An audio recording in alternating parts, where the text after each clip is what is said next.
Effie, great to have you with us. Good morning, Shelley and Chris. What are the costs of people and property? We're saying people are now staying in their homes and renovating rather than moving, is that right?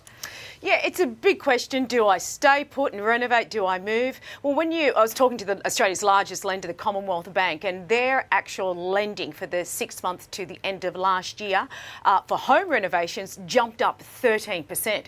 And even HIA's report that just came out this week confirmed that over the last year, 2018-19, they saw a jump in home loan renovations as well.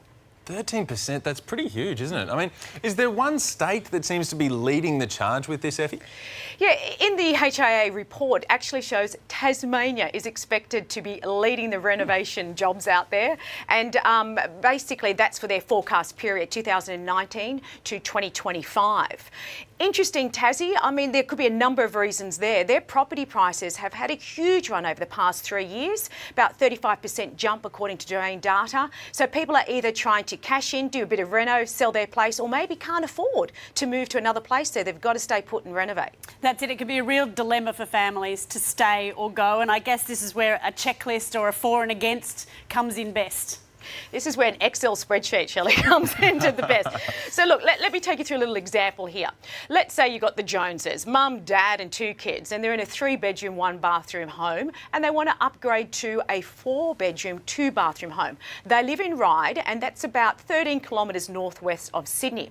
Now, the median house price there is about 1.2 million, and they know that they really can't afford to get a 4-bedroom place in that suburb because that's about $308,000 more expensive. So their dilemma is, do I use that money, that 1.2, go to a suburb further out and buy a 4-bedroom, 2-bedroom bathroom, or do I stay put and renovate? Because it's going to cost them a little bit extra to even go out to, say, Castle Hill, which is a little bit further from Ryde.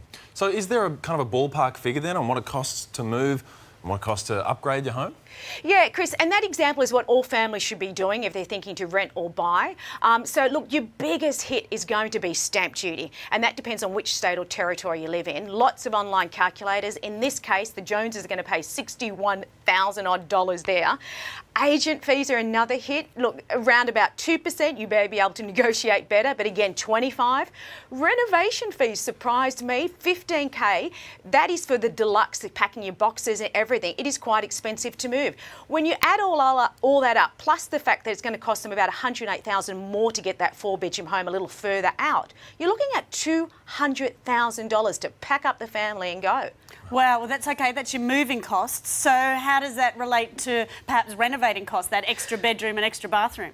Well, this is the thing. You don't want to overcapitalise, so you have to look, OK, well, what is the medium house price for the 4-bedroom home in the area? So they've got some room to move this family. So you take that $200,000, you add it onto your property. So long as you don't go higher than a 4-bedroom, 2-bedroom home, sorry, 4-bedroom, 2-bedroom bathroom home in Ryde, in that scenario, you should do OK. So it's a case of just doing the sums. What does it cost to move? What's my house worth? How much were these renos? Add on to it, and will I overcapitalise or stay below? And that's the thing too, you've got to put the emotional pull into that. If you're in a great suburb and you love your neighbours and you've got your schools, a renovation is usually a much safer option because you're not having to change your entire lifestyle as well. Exactly. If you love your neighbours, great. You don't have to pay those moving costs. If you can survive a marriage out of it, you're doing well. The cons, of course, if you can't live in the home while you're renovating, you may have to factor in the rental side of things on the other balance sheet.